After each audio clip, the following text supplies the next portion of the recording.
Namanya Samalia Kungam Sam. Kamu baca.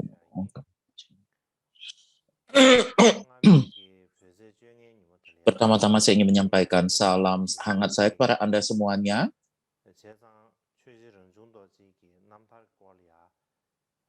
Bulan purnama bulan lalu itu adalah merupakan hari peringatan Karma Parang Jodorje. Jadi saya berpikir bahwa saya harus berbicara sedikit tentang kisah kehidupan dan pembebasan, tetapi untuk satu hal adalah tidak ada waktu, dan untuk hal lain itu juga merupakan hari yang sama dengan hari Parinibbana Gampopa yang merupakan permata mahkota dari semua garis sisila kaju, dan saya pikir penting untuk memberikan pengantar singkat tentang kisah pembebasannya. Jadi saya menundanya sampai sekarang. Hari ini adalah festival pertengahan musim gugur dalam tradisi Tionghoa dan juga peringatan daripada wajah Ranjun Dorje muncul di bulan. Jadi karena hari peringatan, hari ini adalah hari festival pertengahan musim gugur dalam tradisi Tionghoa, dan juga karena hari peringatan wajahnya muncul di bulan, dihubungkan dengan bulan purnama. Jadi saya pikir saya akan memberikan pengantar tentang riwayat hidup Ranjun Dorje hari ini. Dari semua inkarnasi Karmapa, Ranjun Dorje adalah salah satu yang memiliki aktivitas terbesar. Beliau mempelajari sutra dan tantra mantra kuno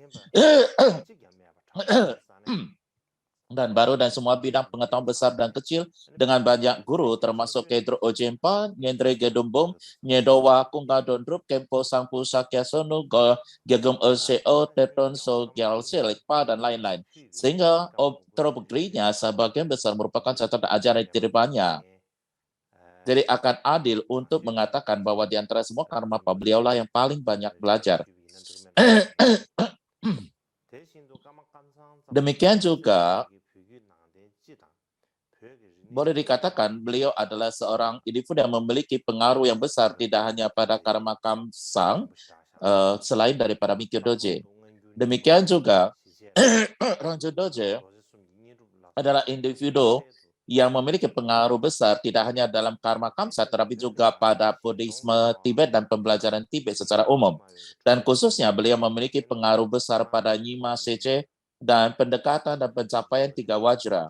Demikian juga ketika kita memikirkan tentang penekanan pada pandangan Sentung ataupun pandangan daripada hakikat kebudayaan, beliau atau Ranjun Dorje mendahului Kunchen Dolpopa di Tibet. Dan beliau juga menulis Kompendium Astrologi, itu merupakan teks astrologi perawan berdasarkan Tantra Cakra.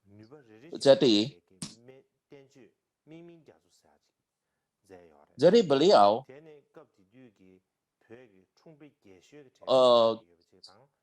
sehingga beliau memiliki pengaruh kuat pada astrologi beliau. Beliau juga menulis Samudra nama-nama obat yang mencantumkan 830 obat-obatan dan khasiatnya yang merupakan salah satu tes medis terpanjang di Tibet pada waktu itu. Banyak cendekia medis Tibet kemudian mengambil sebagai sumber yang dapat dipercaya dan dikutip dalam banyak herbal. Juga beliau juga memiliki pengaruh besar.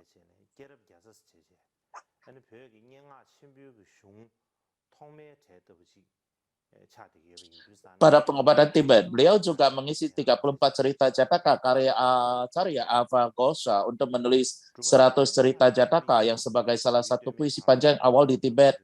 Ya, awal yang hebat di Tibet memiliki pengaruh besar pada sastra. Dalam hal latihan, terdapat banyak tempat di seluruh Tibet di mana Ranjun Dorje melakukan retreat. Demikian juga wihara beliau dirikan, tidak seperti wihara umumnya. Mereka kebanyakan tempat untuk retreat. Beliau memiliki banyak siswa yang mencapai tingkat pengalaman dan realisasi yang tinggi. Dan termasuk 80 murid yang tersadarkan, dan ini adalah salah satu warisan terbesarnya. Ada banyak cerita tentang mereka ini, tetapi disebabkan karena waktu, saya tidak bisa menceritakannya semua saat ini. Saya akan berbicara tentang mereka pada tahun berikutnya, pada peringatan dari wajahnya muncul di bulan tahun depan atau para kesempatan lainnya. Jadi singkatnya, Sang Raja Dharma Ranjun Dorje dikenal sebagai tulku pertama di tanah Tibet, dan dalam hal perbuatan dan aktivitasnya, Saya percaya beliau adalah merupakan contoh terbaik bagi setiap orang yang diberikan gelar tulku.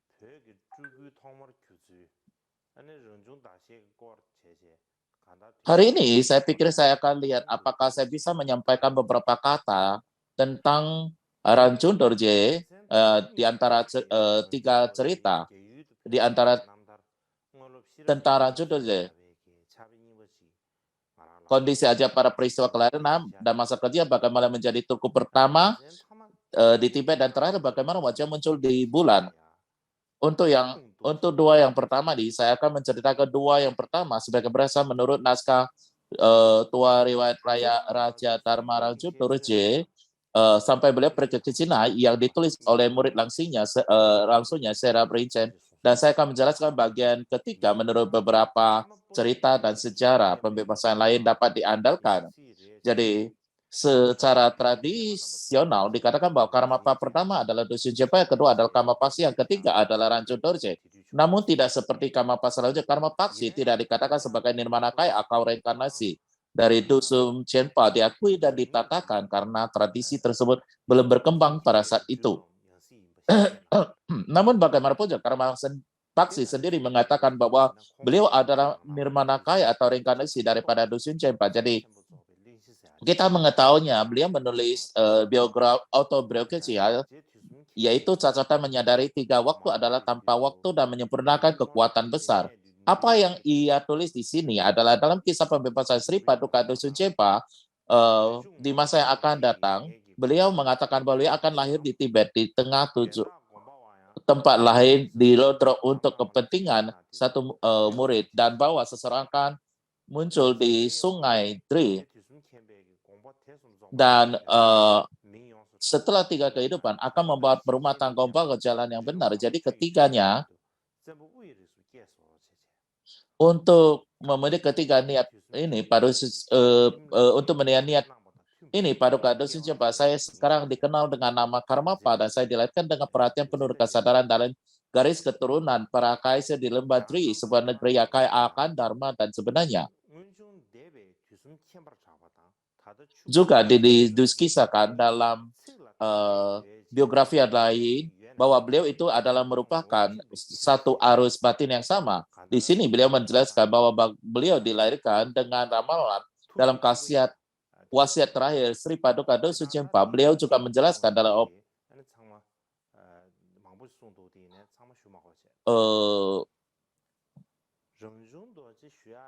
mereka adalah arus batin yang sama. Jadi apa yang dia katakan di sini adalah dikenal sebagai Dusun Chenpa di masa lalu, dan Dharmakaya yang tanpa noda Ranjun Dorje sekarang berbeda dalam kata-kata dan pada waktu yang berbeda, tetapi pada kenyataan mereka adalah esensi yang sama. Beliau mengatakan ini berkali-kali juga, tetapi saya tidak akan menceritakan mereka semuanya.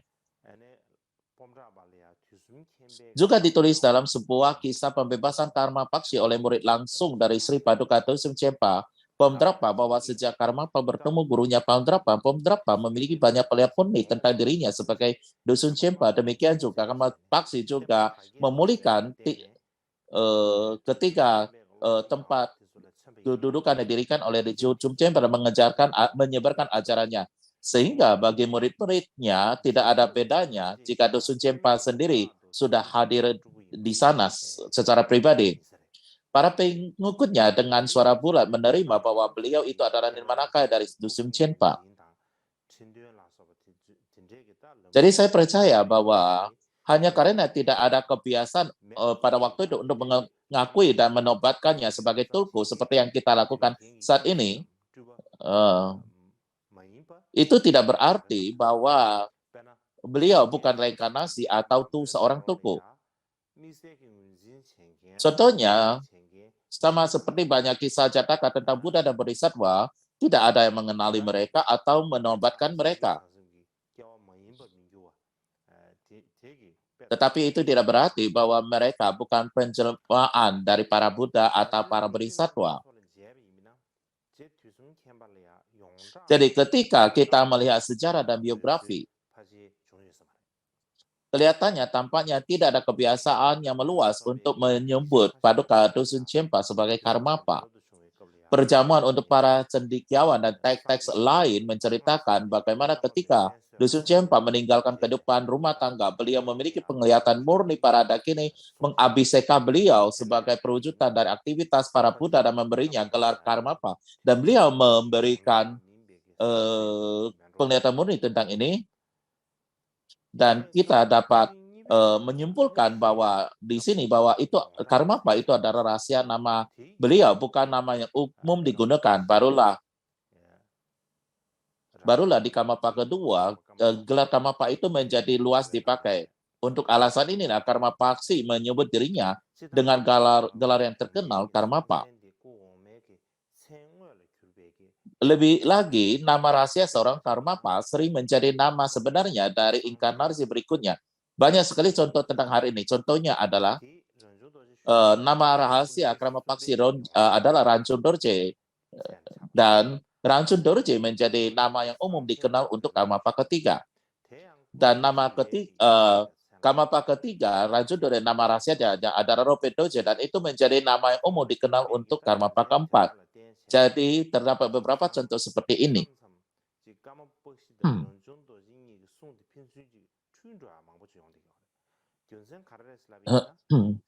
Dan untuk alasan ini kadang-kadang terakhir ini, kadang-kadang kita bingung akan karya Karmapaksi dan Rancun Dorje satu sama lain. Ini karena mereka semua menggunakan nama Rancun Dorje ketika mereka menandatangani hasil karya mereka. Ini yang menyebabkan kebingungan. Bagaimanapun juga, Guru Besar Karma Chakme menulis dalam buku paduannya Kewira Karma God bahwa dikatakan bahwa Karmapaksi disebut Karmapa karena beliau tinggal di Wihara Karma God. Mungkin ini dikatakan untuk menunjukkan kebesaran dari Karma God, atau mungkin karena pendiri Karma God adalah Dusun Chenpa. Jadi,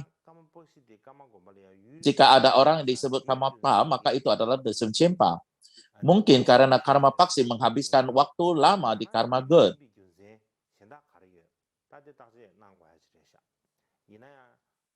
Atau mungkin ada alasan-alasan lain untuk ini. Jadi inilah perlu diselidiki. Namun bagaimanapun juga saya belum pernah melihat kisah serupa dalam sejarah yang sama dalam Karma Kamsan yang terkenal.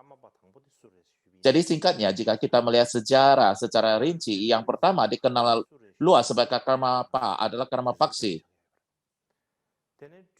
Jika kita menghitung pemegang mahkota hitam pertama, itu adalah Dusun Chenpa. Dan jika kita menghitung dari yang pertama dikenal sebagai Tulku, maka Rancun Dorje akan menjadi yang pertama.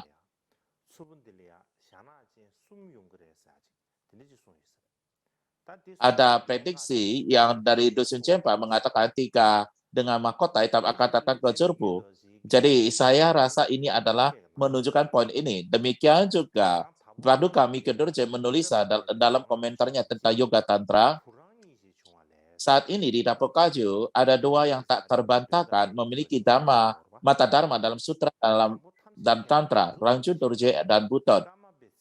Yang pertama Rancun Dorje, dan yang kedua ada yang menyandang gelar Karmapa, yang ketiga adalah sang pemangku mahkota hitam. Jadi saya pikir di dalam ayat ini Mikyo Dorje sangat tepat sekali dalam menuliskan sejarah. Jadi saya rasa ini sangat penting bagi kita untuk mengingatnya. Satu hal khusus lain tentang Karmapa adalah menggunakan mahkota hitam atau mengenakan mahkota hitam. Dan saya yakin tradisi memakai mahkota hitam itu ada dimulai pada masa Dusun Chenpa. Ada pun alasan untuk mengatakannya di sini. Dalam kumpulan karya Dusun Chenpa ada teks yang disebut 3 pencampuran, dan di dalam teks ini yang dicatat oleh murid langsung Dusun Chenpa yang diberikan olehnya. Di sini ia mengatakan bahwa bayangkan ada di atas mahkota kepala Anda ada piringan bulan bundar di atas, dan meditasikan bahwa di atasnya ada guru akar Anda yang tak terpisahkan dari Paduka Dharma Dusun Chenpa dengan rambut putih dan mahkota hitam dengan hakikat dari sang cahaya. Jadi Pada saat itu, para siswa memiliki kebiasaan memvisualisasikan dusun Cempa mengenakan mahkota hitam. Demikian juga dalam autobiografi Karma Paksi, dalam catatan menyadari 3 waktu adalah kekuatan besar yang abadi dan menyempurnakan, ia menuliskan, Paduka Dusun Cempa diberkahi sebagai kebijaksanaan yang muncul dengan sendirinya dipancarkan oleh indera budi. Jadi dalam persepsi semua muridnya, beliau muncul sebagai emanasi yang tak terbayangkan dan tampilan magis, seperti pantulan di cermin. Karena beliau adalah esensi yang sama dengan Brahmana Saraha, beliau mengenakan mahkota hitam dengan kobaran emas sebagai simbol dari sifat Dharma yang tidak berubah, yang belum pernah muncul di dunia sebelumnya. Kebijaksanaan keomegan tidak dapat diilustrasikan dengan berbagai simbol. Jadi seperti yang dikatakan, beliau mengenakan mahkota hitam dari Damas atau Sutra dengan kobaran emas yang sebelumnya tidak dikenal. Ketika Karmapa Mika Dorje berbicara tentang mahkota hitam, beliau mengutip sebuah bagian dari kisah pembebasan lama Dusun Cempa yang berbunyi, ia mengenakan topi hitam Damas atau Sutra hitam dengan desain tumpukan bunga bulat. Demikian juga beliau juga mengatakan bahwa penggambaran Dusun Cempa dari Garchen ataupun perkemahan agung dan tempat duduknya menunjukkan beliau mengenakan mahkota hitam. Terdapat banyak hal lagi, cerita lagi untuk dikatakan tentang ini, tetapi ini bukanlah topiknya untuk hari ini, jadi saya tidak akan mengatakan lebih banyak lagi tentang ini pada kesempatan ini. Dan berikutnya, saya akan berbicara tentang kehidupan dan juga riwayat hidup dari Rangchu Dorje. Dan yang pertama adalah peristiwa ajaib kelahiran dan masa kecilnya. Dan ketika kita bertanya kapan ia dilahirkan, maka Raja Dharma Rangchu Dorje lahir pada hari ke-8 bulan pertama tahun monyet kayu di Tibet pada siklus kelima pada tahun 1284. Dan beliau meninggal pada hari ke-14 bulan ke-6 tahun kelinci bumi dari siklus ke-6. Jadi dengan demikian, beliau adalah seorang lama agung dari Tibet dari abad ke-13. Tempat lahirnya adalah dekat Langkor di Dinggri Atas. Nama ayahnya adalah Tompa Chopal dan nama ibunya adalah Jomo Yang Dren. Dan ketika Ramjun Dorje masih kecil, beliau dipanggil dengan nama Chochak Pao.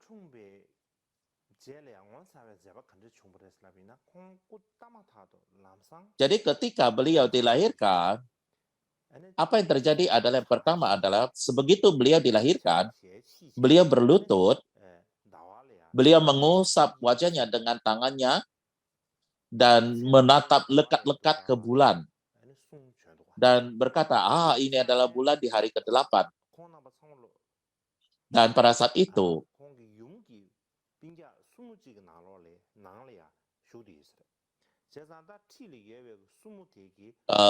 seorang bibi atau adik daripada ibunya adalah berada ke desanya, berada di dekatnya dan mendengarnya dan mengatakan bagi bayi yang berbicara segera setelah lahir itu adalah pertanda buruk, katanya. Jadi lebih baik untuk menyingkirkannya, katanya. Dan orang tuanya berkata, bagaimana harus bisa melakukan itu? Itu tidak benar. Beliau itu berasal dari darah daging kami. Itu bagaimana kita dapat mengatakannya? Dan bibinya mengatakan, kalau begitu kamu tidak bisa tinggal di sini. Kamu harus pergi tinggal ke tempat lain. Dan ia tidak mengizinkan mereka tinggal di rumahnya. Dan kemudian mereka pergi ke tinggal di kandang sapi yang banyak sapinya. Dan Chow Chapal ketika beliau adalah seorang baik, ia adalah di mana setiap orang melihatnya itu merasa sangat lucu, sangat cute, dan sangat memujanya. Dan mereka mengatakan, bayi ini tidak bisa mungkin milikmu, karena ia sangat cute sekali.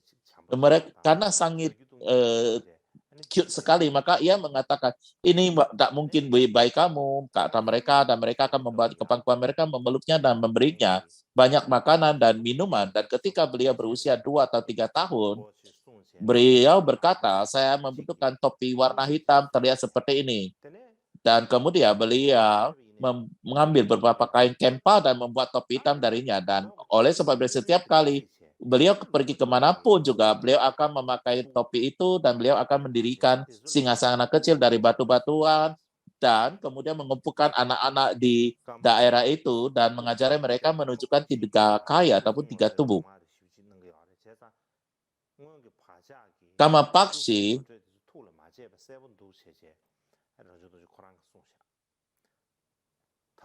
telah memberikan dharma tentang menunjukkan tiga kaya. Jadi karena jejak sebelumnya tidak merupakan dharma dan katanya ayat pertama yang diucapkan pada saat itu yang mengucapkan satu ayat yang saya telah menyadari bahwa penampakan ini, tampilan-tampilan yang beraneka ragam ini, meskipun tampak adalah kosong dari kebenaran, saya merasa kasihan kepada kalian anak-anak yang belum menyadari bahwa mereka hanyalah ilusi fata morgana ataupun pelangi. Jadi ini adalah ayat pertama yang ia katakan. Dan suatu kali ia pergi bersama ibunya untuk suatu perjamuan, ke suatu perjamuan. Dan pada saat itu mereka menerima 3 potong sutra sebagai hadiah. Tetapi ada seseorang mengambil dan ibunya menjadi sedih dan menangis. Dan pada saat itu putranya Chogyapar berkata, jangan menangis si 3 helai sutra itu. Saya memiliki kotak besar di Curpu yang diisi dengan sutra-sutra. Saya bisa memberimu apapun yang kamu suka. Dan ini dikatakan bahwa ini adalah pertama kalinya dalam hidupnya beliau berbicara dari kewaskitaan. Suatu ketika ayahnya menggendongnya di pundaknya. Dan ketika mereka berjalan di jalan, terdapat sekawanan domba di depan mereka. Ketika ayah melihat sekawanan domba di depannya di situ, ayahnya berpikir, saya akan sangat senang sekali jika saya memiliki domba-domba ini. Dan segera putranya berkata, apakah kamu jatuh cinta pada domba-domba ini? Dan ayahnya mengatakan, iya, saya. Dan anaknya berkata,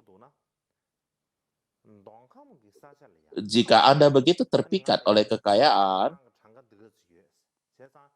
saya ada tempat di Tibet Timur, Dokham, saya memiliki banyak kuda. Saya bisa memberikannya kepada Anda. Dan ayahnya sangat terkejut mendengarkan. Ayahnya terkejut dan ia mengatakan, kamu bisa membaca pikiranku. Kamu siapa sebenarnya? Dan ayahnya sangat terkejut. Dan sang putra mengatakan, saya ada kelahiran kembali dari Kamapa. Dan ketika mengatakan hal ini, ayahnya Tompa ingat sesuatu yang terjadi di masa lampau. Beliau ingat di masa lalu Rinpoche memberi ia hadiah dan berkata, Tompa, saya akan meminjam rumah Anda untuk sementara waktu. Mungkin waktu itu yang dimaksudnya adalah ini. Dan segera ia merasakan keyakinan besar. Anak ini adalah merupakan reinkarnasi dari Kama Paksi.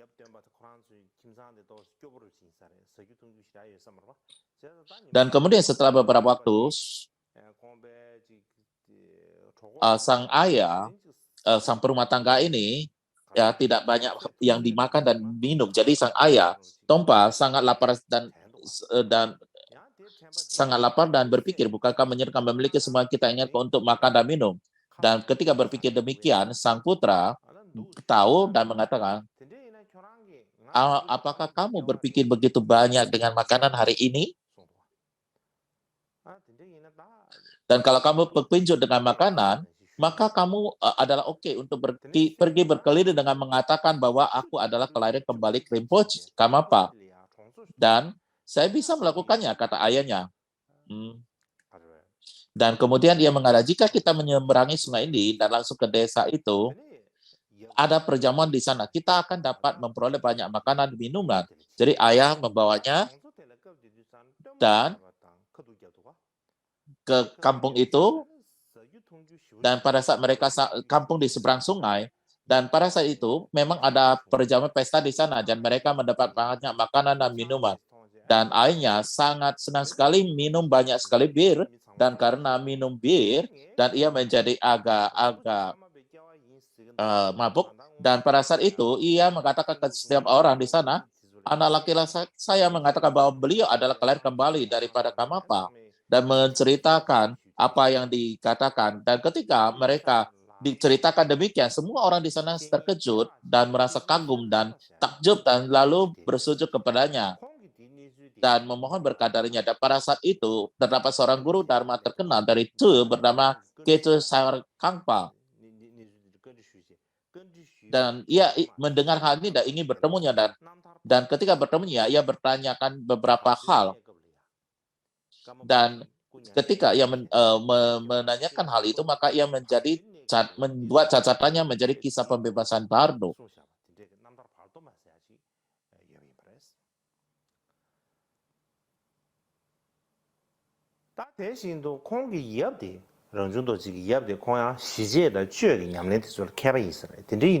Demikian juga ayahnya Tompa berlatih Shinche dan Chu. Jadi sejak usia dini, beliau telah menerima tradisi Sho dan transmisi-transmisi lainnya dari Shiche dari ayahnya. Beliau juga menerima Biseka dari Nyingma Yang Tak Heruka dan Wajah Kriya dari dua praktisi mantra. Jadi ini adalah merupakan catatan peristiwa dari masa kelahiran dan masa kecilnya. Berikutnya saya akan berbicara tentang bagaimana ia menjadi tuku pertama di Tibet. Tuku pertama di Tibet. Jadi kebiasaan mengenai tuku adalah ciri khas Buddhis Tibet.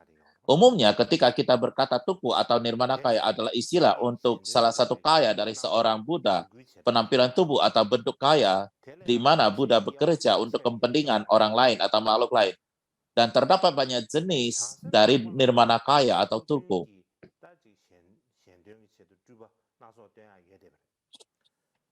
Bodhisattva yang mulia juga dapat menampilkan berbagai emanasi untuk manfaat dari makhluk hidupnya. Dan bahkan individu biasa pun dapat membuat emanasi melalui kekuatan samadhi. Dan dikatakan demikian. Namun hanya para Buddha yang memiliki nirmanakaya yang sebenarnya.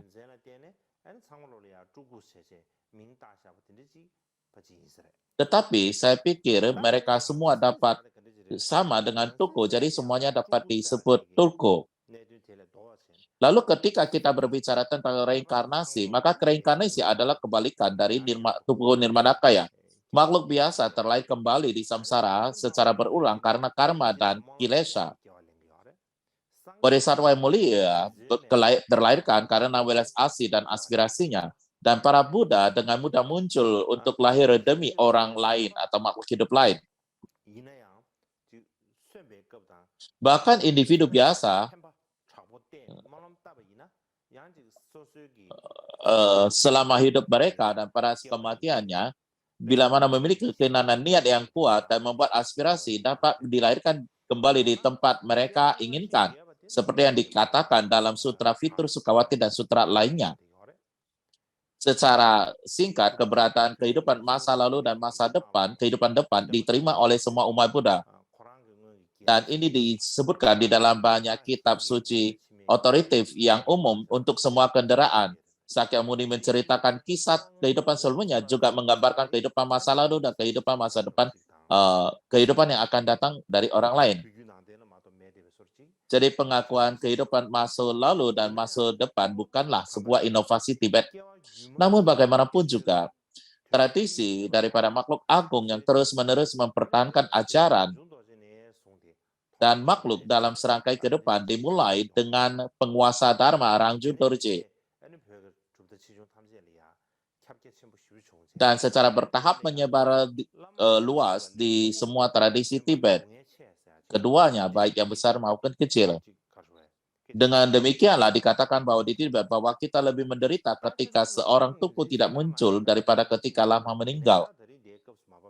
Jadi terdapat banyak cara tuku itu dikenali, tetapi ini bukan topik utama pada hari ini, jadi saya tidak akan membicarakannya saat ini.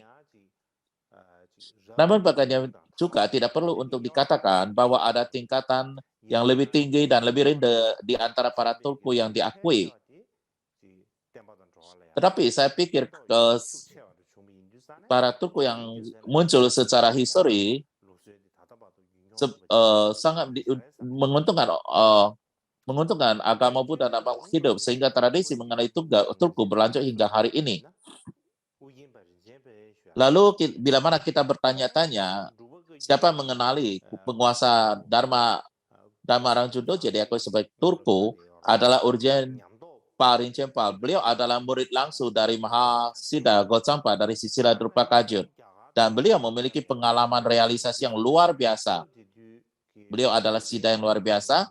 Dan pada saat itu, beliau telah melakukan perjalanan ke India dan Cina.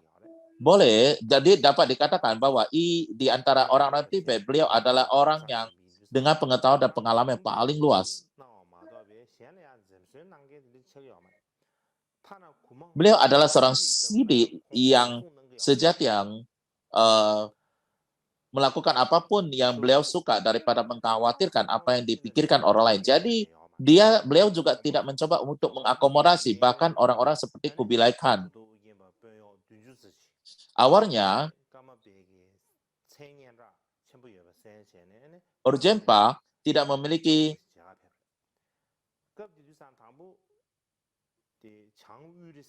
jadi pada awalnya ia tidak memiliki koneksi dengan Karma Paksi, tetapi waktu beliau akan meninggal dunia, maka ia bertemu. Jadi ia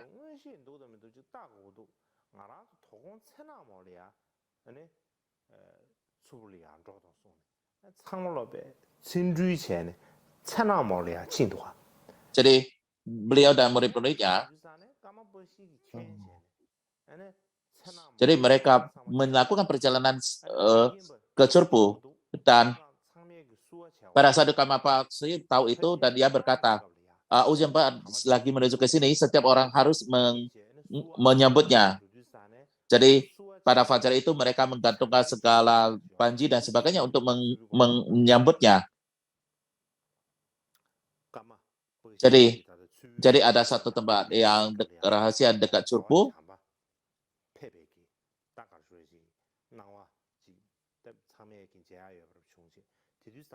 Tempat di mana terdapat visi penglihatan Maitreya ke sana ketika Karma Paksi mensakralkan statue ataupun rupang dari Maitreya. Dan di tempat inilah Urjenpa dan rombongannya tiba di sana. Dan dengan demikian, Urjenpa mengatakan Karmapa benar-benar memiliki kewaskitaan, dan pada saat itu ia menurunkan tingkatan daripada kesombongannya. Dan pada saat itu dia bertemu dengan Karma Paksi dan berkata,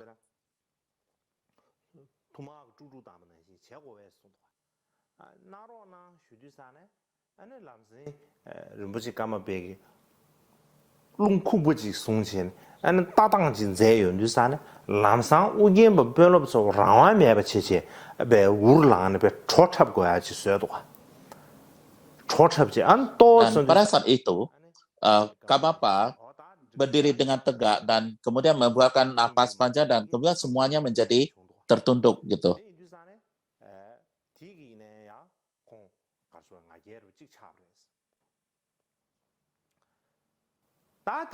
Dan hal ini juga menurunkan daripada kesombongan dari Urjenpa.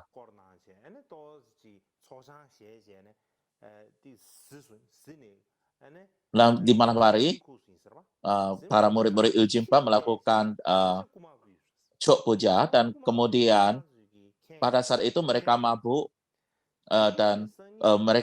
dan tertidur, dan ada seekor anjing mengambil daging daripada Chok Puja, dan mereka tidak tahu. Dan suatu hari mereka pergi pagi harinya, mereka makan sarapan dengan Karma Paksi. Karma Paksi berkata, apakah Anda semua tahu bahwa daging Chok Puja diambil ke anjing? Dan mereka mengatakan, oh, Karmapa benar-benar memiliki kewaskitaan, dan dengan demikian kesombongannya mereka menjadi turun. Dan Karmapa berkata, pada saat ini di Tibet, tidak ada orang yang mempunyai realisasi yang lebih tinggi dari Anda. Ujimpa begitu mendengar, saya tidak begitu mempunyai kualitas seperti itu, Pak. Kalau Kamapa berkata, kalau demikian ini, dulu di Gua Ashura, Anda menyanyikan satu lagu yang memuja dirinya, sekarang Anda lakukan lagi. Dan begitu mendengar, dia merasa agak takut dan kesombongannya kembali lagi ditaklukkan. Dan namun bagaimanapun, Ujempa benar-benar Kamapa benar-benar memiliki kewaskitaan dan memohon dharma darinya dan mengajarkan dia dharma. Dan kemudian Kamapa mengatakan Anda ke selatan, maka Anda akan dapat memberikan manfaat di sana. Dan di masa yang akan datang, nanti ada orang yang benar-benar membutuhkan perhatian Anda dan asuhan Anda. Dan Anda harus menjanggunya, memberinya, dan kemudian dan kemudian serahkan ini kepada ia, yaitu memberikan mahkota hitam dan juga menunjukkan 3 permata dan diberikan kepadanya.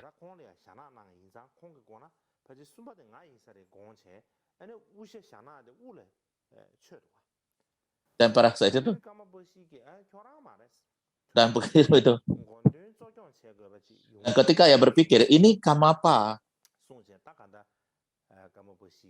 Ini apakah Kamapa memberikan saya topi ini? Apakah berarti saya akan mengenakan topi ini? Dan saat itu ia mengenakannya dan attendant dari Kamapa mengatakan bukan kamu. Nanti orang yang akan kamu besarkan, Asu itulah yang akan mengatakan mengenakan topi ini.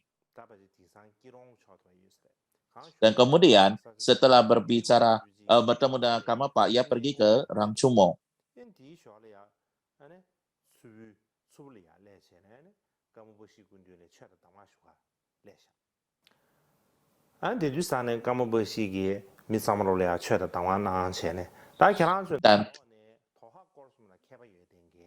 Dan pada saat itu banyak sekali orang datang memohon dharma pada Kamapaksi dan Kamapaksi memberikan mereka dharma dan juga instruksi-instruksi inti.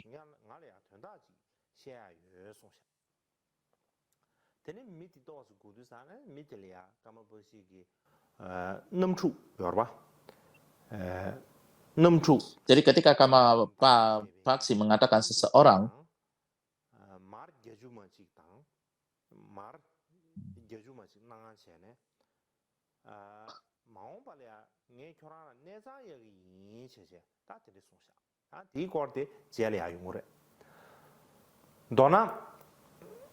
dan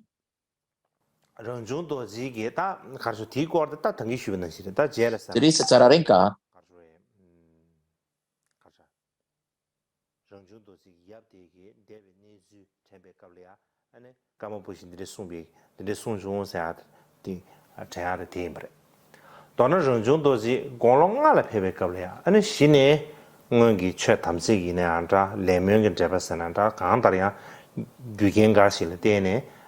jadi bagaimanapun juga pada usia 4-5 tahun, Rangju Dorje bertemu dengan Ojempa dari karena hubungannya dengan Dharma, Sama Karma, dan aspirasi sebenarnya. Dan malam hari sebelum beliau bertemu dengannya, Ojempa bermimpi di mana Ojempa Kamapa datang kepadanya mengajarinya banyak kisah pembebasan dan banyak Dharma. Dan kemudian kata-kata aku datang, pastikan Anda mengerti, terdengar sangat jelas sekali dalam mimpinya. Dan ketika mendengar itu, dan keesokan paginya, beliau berkata kepada rombongan di sekitar, Manasi, Rinpoche, Karmapa mungkin akan datang hari ini. Jadi Anda semua harus siap untuk menyambut beliau dengan payung musik dan sebagainya. Tetapi Urjempa berpikir pada dirinya sendiri, saya harusnya memeriksa apakah beliau itu adalah emanasi dari Kamapaksi atau bukan. Jadi ia mengatur satu tata yang tinggi diatur di depannya dan dia berpikir bila mana beliau adalah guruku, beliau akan dapat duduk di atasku, jika tidak dia tidak akan bisa.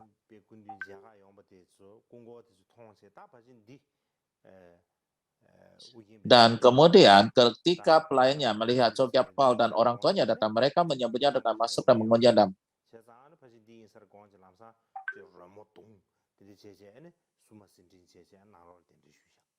Dan kemudian mereka menyambutnya dengan musik dan mengundangnya masuk.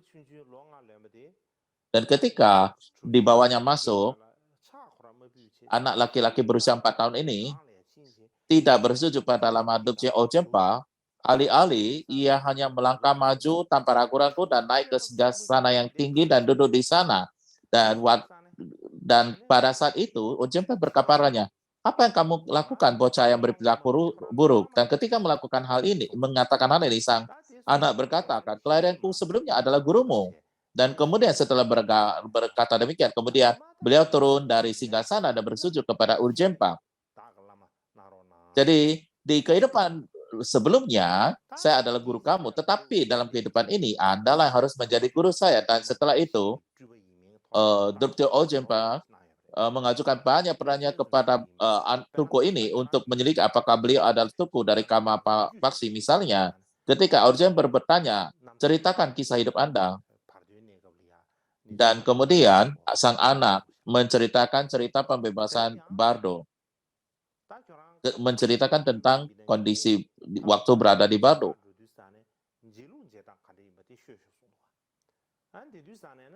Dan kemudian berkata, bila mana kamu adalah reinkarnasi daripada Kama Paksi, maka katakanlah bagaimana saya bertemu guru Kama, saya bertemu guru Kama Pak. Anak itu menyambut dengan satu syair. Ya, Tuhan terhormat dari Roto Ojempa datang menemui saya. Kita berbicara tentang India Barat Laut dan menggambarkan Bodhgaya, dan kita berbicara tentang banyak pengetahuan dan sejati. Keesokan harinya Ojempa berkata, jika Anda mengatakan Anda adalah guru saya, maka tentunya Anda harus membacakan ini. Lalu beliau memberikannya satu halaman teks dan memberikannya kepada anak itu, dan kadang-kadang beliau bisa membacanya tanpa ragu-ragu, tetapi kadang-kadang beliau harus mengejanya.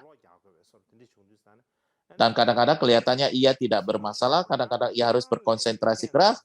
Jadi Ojempa mulai tertawa dan mengatakan, saya pernah melihat bacaan yang cara membaca yang lebih lucu dari Anda. Dan kemudian Ojempa berkata Ojempa bertanya kepadanya berapa umurnya, beliau menjawab bahwa beliau adalah 4-5 tahun. Dan kemudian Ojempa berkata, jika Anda lahir pada hari ke-8 bulan bernama tahun monyet, guru saya meninggal pada hari ke-3 bulan ke-9 bulan domba, tidak lebih dari 4 bulan dan 5 hari di antara keduanya. Jadi kamu tidak bisa mungkin guru saya. Karena seorang anak itu harus berada 9 bulan di rahim, bukan?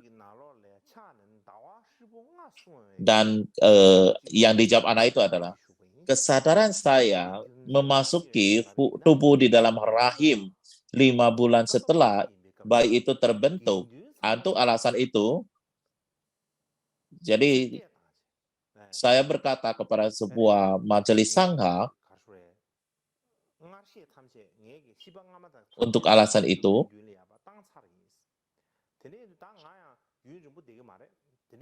ketika saya mengatakan kesadaran saya sebelumnya telah pergi ke Gang Surma, jadi saya tidak akan tinggal lama, jadi Anda harus menanyakan semua yang Anda inginkan. Dan saya menunggu 3 hari, dan tidak ada orang 3 hari, tidak ada yang datang menanyakan Dharma. Mungkin Anda juga mendengarkan hal ini, ya bukan? Jadi bahkan sebelum Kama Paksi meninggal dunia, dikatakan bahwa kesadarannya sudah dikirim keluar.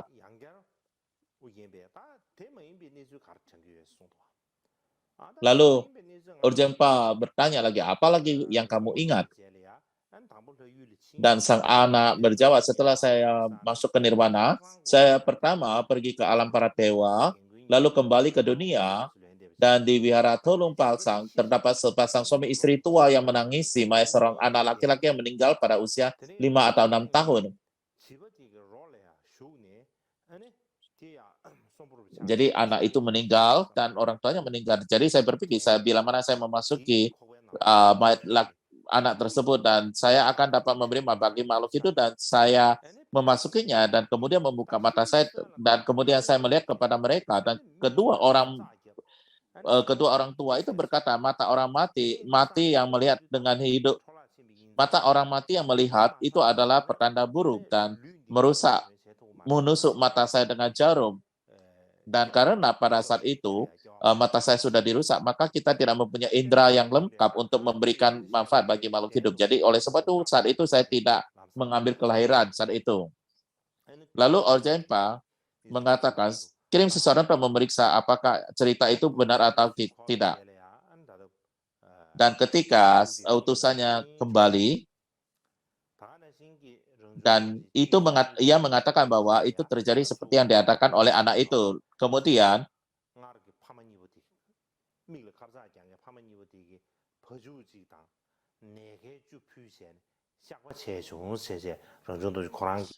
ketika beliau pergi ke Curpu, orang tuanya mempersembahkan seekor sapi dan 10 ganteng gandum dan mengakuinya, katanya. Orjen bertanya sekali pertanyaan-pertanyaan. Dan Orjen bertanya, apa lagi yang kamu tahu? Dan sang anak berkata, ketika saya berada dalam kandungan, ayah saya berkata, saya bermimpi saya akan mendapatkan seorang anak laki-laki, dan ibu saya berkata, para wanita mengatakan bahwa jika itu laki-laki dia tidak bergerak, tetapi itu adalah wanita itu akan bergerak. Yang di dalam rahimku itu selalu bergerak, bahkan tidak diam untuk 1 menit pun. Jadi saya rasa ini pasti perempuan. Dan itu yang saya dengarkan. Saya juga melihat dan mendengar bentuk-bentuk luar, suara-suara dan sebagainya tanpa halangan, katanya. Bahkan waktu saya berada di rahim. Dan ujian mengatakan, pasti bohongan. Anda selalu berbohong. Dan ia mengatakan tidak mungkin benar. Dan kemudian ia memanggil orang tuanya. Saya ingin bertemu kamu secara langsung. Dan ketika orang tuanya tiba, ia berkata kepada orangnya, ketika anak laki lain dalam kandungan, apakah Anda berbicara tentang apakah dia akan menjadi laki-laki atau perempuan? Dan ketika bertanya, mereka menjawab bahwa mereka ada diskusi seperti itu. Seperti apa yang dikatakan oleh anak-anaknya itu, anak laki-laki tersebut. Jadi Orjempa berkata, dulu ada biksu Raja Ciringpa yang tidak terpengaruh oleh nada rahim. Di Tibet adalah yang tidak berpengaruh oleh nada rahim. Selain kamu, tidak ada orang lain yang tidak terpengaruh oleh nada kandungan. Beliau menunjukkan kesenangannya dalam banyak hal dan beliau memberinya sumpah bodhicitta dan sila awam dan kemudian mengatakan nama rahasia guru saya adalah Rangjung Dorje. Saya juga akan menamai Anda Rangjung Dorje. Dan sejak itulah ia memiliki nama Rangjung Dorje. Dan beliau juga berkata di masa yang akan datang, seseorang akan datang kepada saya, Anda harus membesarkannya. Jadi Anda harusnya adalah orang yang beliau maksudkan. Dan ini juga adalah mahkota hitam dan teks tentang menunjukkan 3 tubuh yang beliau katakan yang harus kuberikan kepadamu. Dan beliau memberikan mahkota hitam dan teks yang diberikan Kamapasi kepada Rangjung Dorje. Dan ketika usia 7 tahun, Rangjung Dorje meninggalkan kehidupan rumah tangga dengan Kunden Sherab sebagai kembo. Dan pada saat itu, kepala biara Curpu Nyereng Gendumbo melihat wajah awal kita seraya berkata, tubuh ini akan memberikan manfaat yang sangat besar bagi makhluk hidup. Dan membuat ramalan ini. Dan Nyereng menulis suatu pujian dalam syair dan mengambil banyak sekali persembahan dan mengirim seseorang ke tinggi atas untuk membawanya ke Curpu. Tetapi saya tidak akan mengatakan hari ini banyak tentang hari ini. Dan yang berikutnya yang saya berbicara adalah tentang wajah Rangjung Dorje yang muncul di bulan. Kamapasi telah menjadi guru untuk Kaisar Dinasti Yuan, Kubilai Khan. Dan Orjempa juga telah diundang oleh Kaisar yang mengikutinya sebagai guru utamanya. Demikian juga pada masa Rangjung Dorje, Kaisar Yuan Wenzong juga memiliki keyakinan pada Dharma dan seperti tradisi, mengirim lama guru negaranya Gagyasen dan yang lainnya untuk mengundang Ranjung Dorje. Dan pada saat Ranjung Dorje dalam perjalanan ke jalan Cina terdapat pertanda buruk dalam perjalanan bahwa saat itu Ranjung Dorje mengerti bahwa kaisar tidak akan berumur panjang dan kemudian ia kembali ke kedudukannya di Surpu dan tak lama kemudian itu Wencong benar-benar meninggal dunia. Dan kemudian Ranjung Dorje sekali lagi melakukan perjalanan dari Tibet Tengah menuju Tiongkok dan beliau tiba di ibu kota Cina, Tatu, di Beijing pada bulan ke-10 Tibet pada tahun 1332. Dan pada saat itu ada Kaisar Yen Ningchong. Dan ia melihat adanya halangan bagi kehidupan sang kaisar dan sebagaimana diprediksi Kaisar Yen Ningchong meninggal dunia tidak lebih dari 43 hari setelah beliau naik tahta. Pada saat itu adik Ningchong jauh berada di daerah Guangxi. Dan Ranjung Dorje meramalkan bahwa 6 bulan setelah itu beliaulah akan menjadi kaisar. Seperti apa yang diprediksinya pada tahun 1333, Sundi naik tahta, tetapi yang sebenarnya Togon Timur yang naik tahta.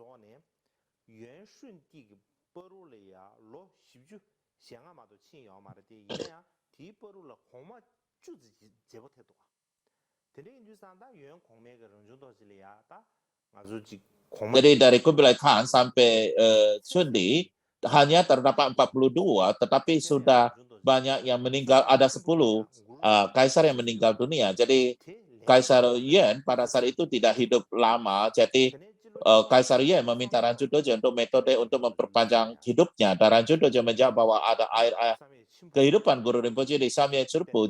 Jika Kaisar bisa mendapatkan itu, beliau bisa hidup lama. Kemudian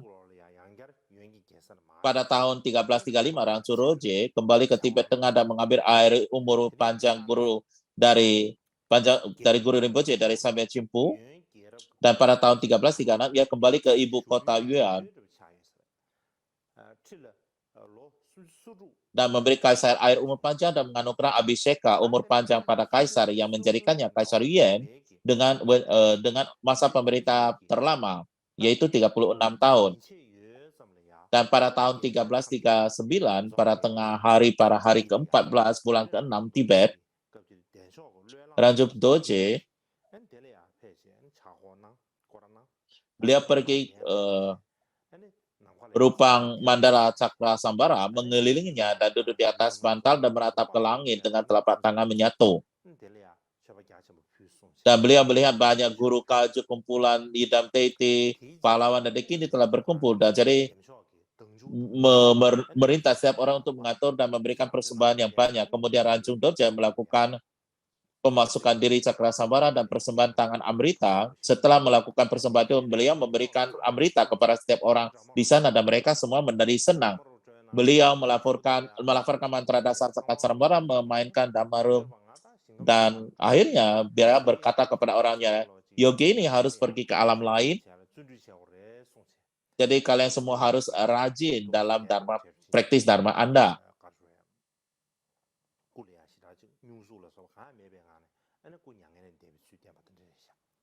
Dan tanpa memperlihatkan tanda-tanda sakit atau apa, beliau memasuki ke nirvana. Dan keesokan harinya, di malam harinya, wajah Ranjung Dorje terlihat di bulan purnama. Itulah bagaimana wajah Ranjung Dorje di bulan muncul. Seperti yang dikatakan dalam sejarah merah sebuah sejarah Tibet, pada malam tanggal 15, pemimpin Kare Dururin Timur datang menemui Kaisar. Ia adalah merupakan bodyguard dari Sang Raja.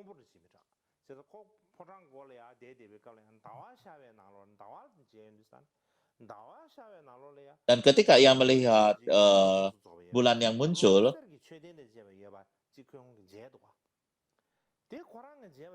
dan ia melihat tubuh lengkap dari Ranjung Dorje dan di balik itu ada stupa. Dan ketika ia melihatnya, bukan ia saja, terdapat 18 bodyguard yang juga menjaga di situ, mereka juga belajar bersujud. Dan kemudian mereka memberitahu sang kaisar dan juga sebagai menteri besar, dan mereka keluar dan melihat Ranju Deje di atas bulan itu.